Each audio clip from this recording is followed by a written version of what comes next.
You're listening to episode 886 of the Father Bills podcast.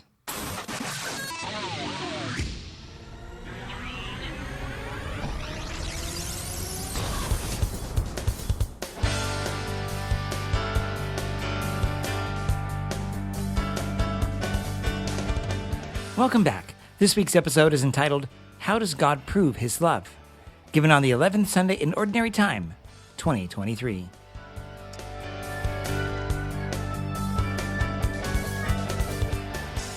Well, sometimes bad things happen, and we entertain thoughts like God is punishing me. Or we may ascribe to God a sense of a quid pro quo or wrathfulness because of a sin or a bad decision we've made. Sometimes we're tempted to think that God is just poised to jump and crush us like a bug. A sense of worthlessness can overcome us at times. Sometimes we may ask the question, does God truly love me? Do I make a difference in his or anyone else's life? Well, it is abundantly clear that we are broken. We have betrayed others, and we have been betrayed ourselves. But each of us in this church, this hospital of sinners, come because we're wounded, not because we're so holy. See, we've all entertained thoughts of whether we are loved or worthy of love. So I'd like to offer a story. It's more of a parable. But preface to that story, I want you to think of this first. This is from John chapter 15, verse 13. Jesus says, "No one has greater love than this, to lay down one's life for one's friends." And this is what God did through his son Jesus, to prove to us that he loves us. So, the story goes basically like this. It's about a 40-year-old story, as best I can research. There's a movie, or a short movie that came out called Most, which is Czech for the bridge, and it's this basic story. So, it's an emotional parable about a father and a son who are very close. Son is about 10 years old, it appears in the movie. The father has a singular job to tend the drawbridge where trains pass over and boats float under. The first 2/3 of the film are snapshots of the people that'll be on the train, and they have all kinds of stories and dynamics, brokenness and sin. But among them was one woman they highlight.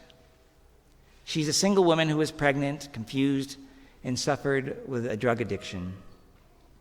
As the story continues, the father takes his son to work with him at the drawbridge. And as the father's checking out all the instruments in his office there, the control booth, his son wanders around the property as he does. And of course, then a boat is coming. So the father takes the big lever in the boat, or in the office there, and he pulls it down, and the bridge then starts to rise as the boat then goes under. What he didn't realize is that that train was coming, but it was coming early, too soon. And so the son, he could see what's going on, and he yells to his papa, "Papa, Papa, it's too soon. The train's coming too soon." The father's too busy. He's working in the office there at the booth, making sure the boat gets through. And then he's looking to make sure all the things in there are working correctly. The son realizes he's got to do something.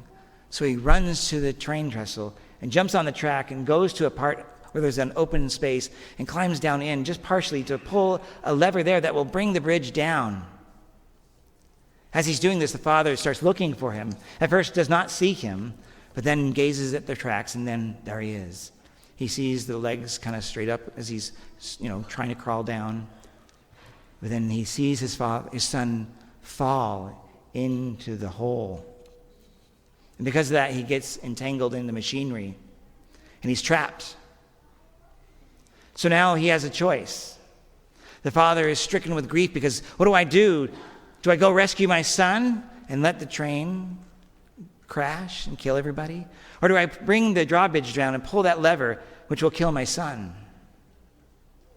With great grief, he pulls the lever. And the drawbridge comes down just in time, just for the train to cross over. Now, as the train then crosses the bridge, it passes by the wheelhouse where this man is, and he's absolutely grief-stricken. His hands, he's wailing his hands on his face, waving his fists in the air. Nobody on the train notices this. They have no clue they've just been saved. But that one woman, as she was cooking up a little meth in her seat, ready to take some more drugs, she sees this man, confused as to why he's so anguished, and she just stops in her tracks. And she just puts the drugs down, never to return to them. See, in effect, the son was sacrificed. This father sacrificed his son to save these people. And most of them had no clue. This is how in the story the father shows his love. But yet the love came at a cost. The sacrifice of his son. Now, in this story, there's some caveats I need to offer here. First of all, the death of Jesus was no result of our Heavenly Father's inattention to things, nor was Jesus' death a series of accidents, nor was he ever a helpless victim. Jesus, rather, was on a mission to crush death and to rescue us. Also, the Father was never in a dilemma about, should I choose my son or the people? God is all-powerful, and he wants us all. So these points of the story, and there's some others, remember, it's a parable. There's some points to pull out. But it's not intended to be a Christian witness, but there's some great things in here to pull out.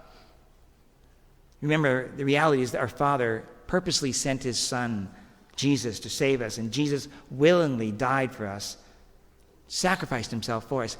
That's the greatest form of love. Remember that.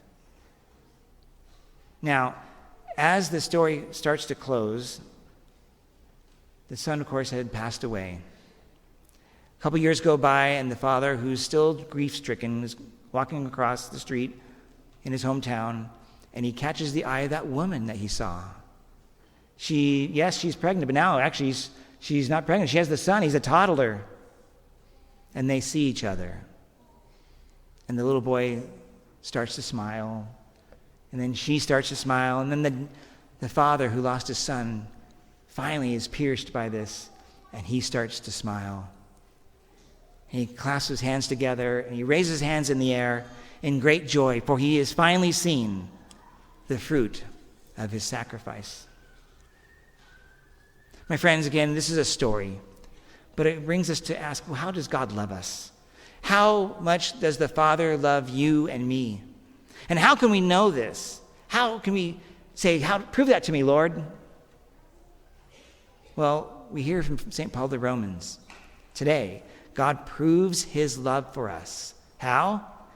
That while we were still sinners, like we're still on that train, right? Christ died for us. See, Jesus came at the appointed time and in a calculated strike while humanity was deep in sin.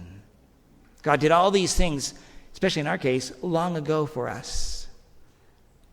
We had nothing to do with it. It was all him. Yet his perfect and unconditional love demonstrates that he loves all of humanity, all going forward and back. And that involves you and includes me. We, as a response, simply need to open our hearts to him and let him be the Lord, the King, the ruler of our hearts, minds, and souls, and indeed our whole selves. We simply need to receive his sacrificial presence. Wait, how do we do that? The sacrifice happened 2,000 years ago. True. But we have the Eucharist, which makes present that one sacrifice. And he gives himself to us again in the Eucharist. And we say amen as a sign of belief and praise. We're doing what he's called us to do this in memory of him so that we may be healed and become in union with him and each other. So be cautious next time you start thinking that God is punishing you. I know that is a thing we often might go to. Remember the truth that you are beloved by God, and he has proved that to us. Then let us go out today, rejoicing and thankful for what he has done and what he continues to do and what he calls us to do. That is, to go out and proclaim the good news in our homes, in our work, in our personal interactions with others. See, with God's grace, you too can cure the sick, raise the dead, cleanse lepers, and drive out demons. You too can be the hands and the feet, the heart and the love of Jesus to others. For we have received so much. Now let us give it away without expecting repayment.